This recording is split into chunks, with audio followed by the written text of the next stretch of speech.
बस ब्रेकिंग।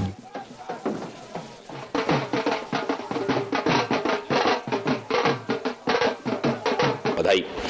आपको क्या लगता है जो पिछले चुनाव हुए थे, जिस तरह से आप लोग की पॉलिसी थी, जिस तरह से आप लोगों ने जम के चुनाव प्रचार किया, शुरू से ही आप लोग कॉन्फिडेंट थे, पहली प्रतिक्रिया आपकी? मैं एक तो बिहार की जनता को और विशेष तौर पर गठबंधन को और इस सारी जो चुनाव था उसको नीतीश कुमार की अगुवाई में लड़ा गया था और नीतीश जी ने उसके बाबत पूरी ताकत के साथ पिछले 5 बरस से काम करके ये नतीजा सामने लाया, इसलिए सबको बधाई। शरद जी, आपकी लीडरशिप थी, आप अध्यक्ष थे, निश्चित रूप से जो पॉलिसी थी, जो पिछले आपने चुनाव देखे होंगे, किस तरह से पिछले चुनाव से ये चुनाव अलग था, आप उसको किस तरह से देखते हैं? वो देश भर नहीं समझ पा रहा, डॉक्टर लोहिया का कार्यक्रम पहली बार जमीन पर उतरा है, इसकी जीत है ये। डॉक्टर लोहिया का समता का जो सिद्धांत था, आर्थिक और सामाजिक विषमता पर को मिटाने के लिए ईमानदारी से काम करने के नतीजे आसान होंगे, उनकी किताबों में आज से 20 साल पहले लिखा हुआ है, वही आज बिहार के अंदर हुआ है। सूरज जी, आने वाले दिनों में जो बिहार की जनता है उसकी बहुत अपेक्षाएं आपसे। आप लोगों ने सोचा भी होगा कि हमें आगे क्या करना है, क्योंकि जिस तरह से आप लोग जा रहे थे लोगों के घरों पे, ये कह रहे थे कि भाई दूसरा व्यक्ति 15 साल यहाँ से उनकी मतलब सत्ता पे थे, उनको तो वोट मांगने आना ही नहीं चाहिए था, और आप हमें मौका दें। आने वाले दिनों को आने वाली जो चुनौती है उसको किस तरह से आप लेंगे, किस तरह से देखते हैं? देखिए, इस देश इतना गरीब है, बिहार इतना गरीब है कि आगे भी जो पीछे किया उससे ज्यादा शिद्दत से काम करना पड़ेगा, और हम लोग मतलब संकल्प के साथ उसमें ये सब काम करेंगे। लेकिन अब और बड़ी चुनौती है और बड़ी जिम्मेदारी है, और इसी लिहाज से हमको यानी एक आने वाले समय के लिए मन पर चुनौती भी लगातार खड़ी रहती है। वो लगातार 5 बरस भी रही, लगातार आगे भी रहेगी, मगर अब ज्यादा, चूंकि इस बार जो है वो हम लोगों ने अपने कार्यक्रम पर वोट मांगा है, इसलिए चुनौती तो बड़ी है। बिहार सबसे गरीब है, यदि उसको बना दिया और उसको बनाने में पूरे देश के अंदर रास्ता बन गया तो बात, जिस बात के लिए हम लोग लगे रहते हैं, और जयप्रकाश लोहिया ये सबके जो कार्यक्रम है उनको यानी जमीन पर काम करने से नतीजा निकला है। विरोधी भाइयों को क्या सलाह देंगे कि भाई अब तो नतीजे सामने आ गए हैं, अब उनको क्या सलाह रहेगी आपकी तरफ से? आप का अनुभव इतना ज़्यादा है, क्या सलाह देंगे कि भाई अब क्या करो, कहाँ जाओ? देखिए, जनता जब बोल दी तो इसके बाद किसी आदमी के बारे में नहीं बोलना चाहिए जी। जनता ने जवाब दे दिया है, और जनता का जवाब जो है वो अंतिम अदालत का जवाब है, इसलिए मेरे जैसे आदमी को, अदना आदमी को बोलने की इसमें जरूरत नहीं है। शरद जी, चलिए एक बार फिर से बधाई। शरद जी ने स्पष्ट रूप से कहा है कि विकास हमने किया है और आने वाले दिनों में हमारे सामने चुनौतियां तो बहुत बड़ी हैं, लेकिन एक बार फिर हम उस पर खरे उतरेंगे। कैमरामैन मुकेश के साथ Arvind Chaturvedi, India TV, Delhi. JDU BJP ने कुल मिलाकर गणित बहुत आसान कर दिया है। 200 हमारे पास है, बाकी सब देख लो कितने बढ़ गए हैं। टोटल 243 थे। वक्त है एक ब्रेक का।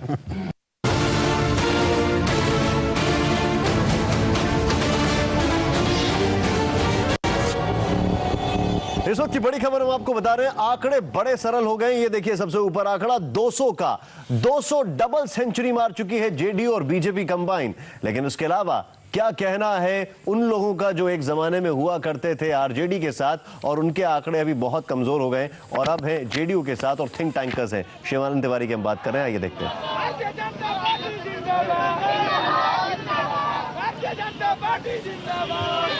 देखिए, कल के कैबिनेट में सरकार ने फैसला लिया विधानसभा को डिसॉल्व करने का। विधानसभा डिसॉल्व हो गया है। स्वाभाविक रूप से मुख्यमंत्री जी राजभवन में इस्तीफा देने के लिए गए होंगे, और राज्यपाल उनको कहेंगे कि जब तक नई सरकार का गठन नहीं होता है तब तक आप सरकार को चलाते रहिए। तो ये तो जो परंपरा है उसके शुक्रवार को शपथ ग्रहण समारोह होगा। अब देखिए, उसके बारे में हम बाकायदा घोषणा करने के अधिकारी नहीं है। उसकी सूचना आपको जो मैंने तरीका है उस तरीके से मिल जाएगी। हम उसके बारे में, सरकार का मामला है, सरकार की ओर से ही बताया जाएगा कि शपथ ग्रहण कब होने वाला है। ये जिस तरह के जनादेश आए हैं, उस जनादेश को लेकर के आप क्या कहेंगे? जनादेश कोई चुनौती है हमारे लिए। जो जनता की आकांक्षाएं बढ़ी हैं, लोगों की उम्मीद जो है बढ़ी है, उस उम्मीद को, उन आकांक्षाओं को पूरा करना जो है, हम मानते हैं कि पिछले 5 वर्ष जिस तरह से नीतीश कुमार ने सरकार को चलाया है, उससे ज़्यादा चुनौतीपूर्ण अगला उनका कार्यकाल होगा, क्योंकि ये साधारण मैंडेट नहीं है। अभी तक जो है बिहार में किसी भी सरकार को इस तरह का मैंडेट नहीं मिला है जैसा मैंडेट जो है नीतीश कुमार के नेतृत्व में जो सरकार है उसको मिला है। तो ये साधारण मैंडेट नहीं है, इसलिए चुनौती भी साधारण नहीं है। आपके साथ बीजेपी के भी काफी आंकड़े बढ़े, आपको लगता है नीतीश फैक्टर उनकी? दोनों पार्टियां मिलजुल कर सरकार चला रही है, तो वो ज्वाइंट शेयर है। तो इसलिए अगर बीजेपी को मिल रहा है इसका फायदा, तो उसमें कोई माने आश्चर्य की बात नहीं है, उसमें कोई सवाल नहीं उठना चाहिए। हो गया। कुछ लोग कह रहे थे कांग्रेस के साथ जेडीयू का जाने का होगा, ऐसी कुछ किसके साथ? सब कांग्रेस के साथ जो जाने की बातें हो रही हैं। कांग्रेस है यहाँ बिहार में, आप भी ऐसा बात कर रही हैं। कांग्रेस में तो ये राहुल गांधी के को लेकर के जो सपना देखा था कि पूरे हिंदी रीजन में हम कांग्रेस को पुनर्जीवित करेंगे, फिर से कांग्रेस को रिवाइव करेंगे, तो वो जो बुलबुला था उसका तो हवा निकल गया, वो फ्लॉप कर गया। अब तो आप इस बात कही जा रही है कि बीजेपी जिस आंकड़े पे आई है वो अब जदयू पे थोड़ा और जोर से, ऐसा कुछ नहीं।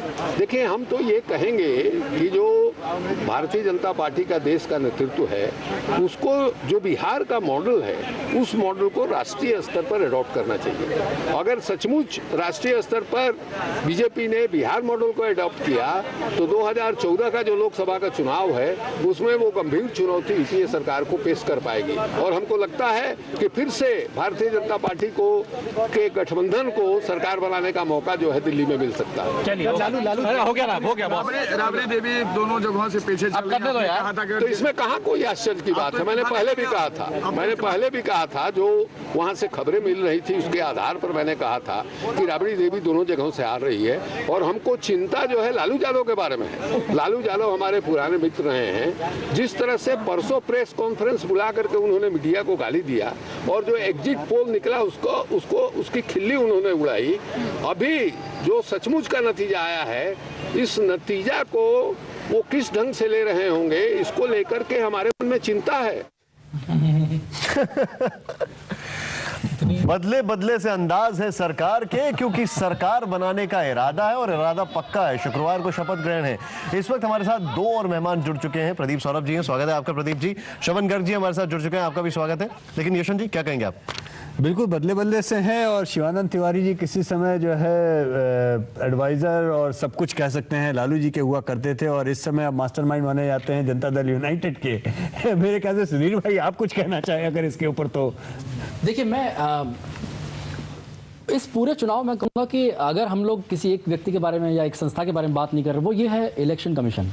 ये पूरा इलेक्शन एक कंप्लीटली ब्लडलेस इलेक्शन रहा है, और इसमें कोई भी बूथ कैप्चरिंग वगैरह नहीं हुई है। तो मुझे लगता है कि इलेक्शन कमीशन को भी कॉम्प्लीमेंट करना चाहिए इस पूरे इलेक्शन के बारे में। शरद यादव अभी बोल रहे थे, तो मुझे लगता है कि वो बहुत खुश होंगे, क्योंकि एलजेपी, आरजेडी और कांग्रेस तीनों को गंगा में डालने का उन्होंने काम कर दिया है। लेकिन ये एक पुराना कार्टून आपको दिखाना चाहूँगा, इसको अगर आप क्लोजअप कर सकें। मैंने बहुत बरसों पहले एक लालू यादव पर कार्टून बनाया था, जब वो चारा घोटाले में शामिल थे। तब मैंने लालू यादव के सारे जो बाल थे उनको चारा या भूसा के ढेर के रूप में बदल दिया था, अगर आप इसको टाइट क्लोजअप कर पाएं। और ये बड़ा उस वक्त प्रसिद्ध हुआ था कार्टून। आज अगर मुझे लालू यादव का कार्टून बनाना होता तो शायद कुछ ऐसा लगता हो। आज सारे बाल गायब हैं जी।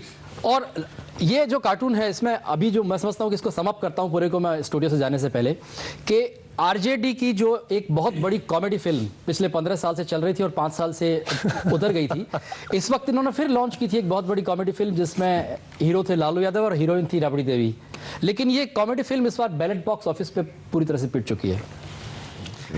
अब राबड़ी देवी कह रही है कि आजकल लोग शायद कॉमेडी फिल्म देखना पसंद नहीं करते बिहार में। ये जुगलबंदी की बात बार बार हम यहाँ पे कर रहे थे और पुष्पेश भाई कर रहे थे। तो दरअसल ये मैं कहूँगा कि नीतीश कुमार और सुशील मोदी की ये क्रिकेट के मैदान में एक बहुत बढ़िया रिकॉर्ड पार्टनरशिप है। कि 200 रन इन्होंने दोनों ने साथ मिलकर के बनाए हैं। शायद ये मुझे लगता है कि सचिन तेंदुलकर और राहुल द्रविड़ की जोड़ी है। और आखिर में मैं सिर्फ ये कहना चाहूँगा कि नीतीश कुमार ओबामा की तर्ज पे कह सकते हैं, yes JDU can. Yes JDU can, यानी कि एक चीज जो साफ है वो ये है कि इतने रन इन्होंने बनाए हैं जो आपके सामने हैं, और रणभेरी जो फेरी है इन्होंने जिस तरीके से बजाई है उससे साफ है कि अब लालू यादव और रामविलास पासवान, बहुत सन्नाटा उनके घरों के बाहर, पता नहीं क्या हो रहा है अभी इस वक्त। एक ब्रेक का।